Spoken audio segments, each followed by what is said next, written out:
The Mona Lisa, the Pietà, the girl with a pearl earring. For a score of centuries, artists enriched Western society with their works of astonishing beauty. The Night Watch, the Thinker, the Rocky Mountains. Master after master, from Leonardo to Rembrandt to Bierstadt, produced works that inspired, uplifted, and deepened us. And they did this by demanding of themselves the highest standards of excellence, improving upon the work of each previous generation of masters, and continuing to aspire to the highest quality attainable. But something happened on the way to the 20th century. The profound, the inspiring, and the beautiful were replaced by the new, the different, and the ugly. Today, the silly, the pointless, and the purely offensive are held up as the best of modern art. Michelangelo carved his David out of a rock. The Los Angeles County Museum of Art just offers us a rock. A rock. All 340 tons of it. That's how far standards have fallen. How did this happen? How did the 1,000-year ascent towards artistic perfection and excellence die out? It didn't. It was pushed out. Beginning in the late 19th century, a group dubbed the Impressionists rebelled against the French Académie des Beaux-Arts and its demand for classical standards. Whatever their intentions, the new modernists sowed the seeds of aesthetic relativism, the beauty is in the eye of the beholder mentality. Today, everybody loves the Impressionists. And as with most revolutions, the first generation or so produced work of genuine merit.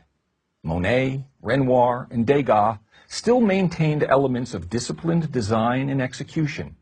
But with each new generation, standards declined until there were no standards. All that was left was personal expression. The great art historian Jacob Rosenberg wrote that quality in art is not merely a matter of personal opinion, but to a high degree objectively traceable. But the idea of a universal standard of quality in art is now usually met with strong resistance, if not open ridicule. How can art be objectively measured, unchallenged? In responding, I simply point to the artistic results produced by universal standards compared to what is produced by relativism. The former gave the world the birth of Venus and the dying Gaul, while the latter has given us the Holy Virgin Mary, fashioned with cow dung and pornographic images, and Petra, the prize-winning sculpture of a policewoman squatting and urinating, complete with a puddle of synthetic urine. Without aesthetic standards, we have no way to determine quality or inferiority. Here's a test I give my graduate students, all talented and well-educated. Please analyze this Jackson Pollock painting and explain why it is good. It is only after they give very eloquent answers that I inform them that the painting is actually a close-up of my studio apron. I don't blame them. I would probably have done the same, since it's nearly impossible to differentiate between the two. And who will determine quality is another challenge I'm given. If we are to be intellectually honest, we all know of situations where professional expertise is acknowledged and depended upon. Take figure skating in the Olympics, where artistic excellence is judged by experts in the field. Surely we would flinch at the contestant who indiscriminately threw himself across the ice and demanded that his routine be accepted as being as worthy of value as that of the most disciplined skater. Not only has the quality of art diminished, but also the subject matter has gone from the transcendent to the trashy. Where once artists applied their talents to scenes of substance and integrity from history, literature, religion, mythology, etc., many of today's artists merely use their art to make statements, often for nothing more than shock value. Artists of the past also made statements at times, but never at the expense of the visual excellence of their work. It's not only artists who are at fault.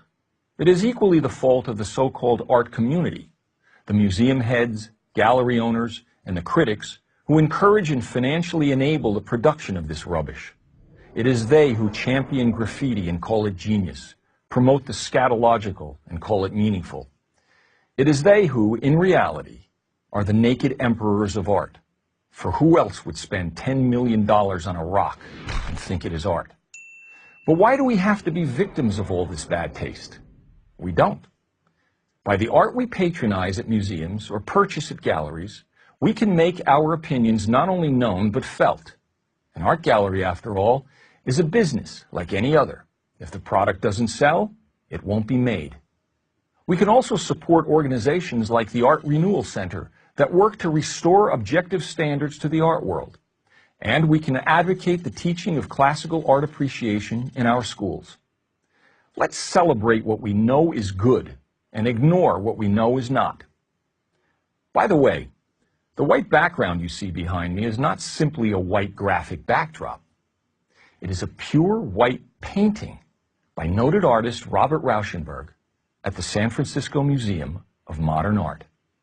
I'm Robert Florzak for Prager University.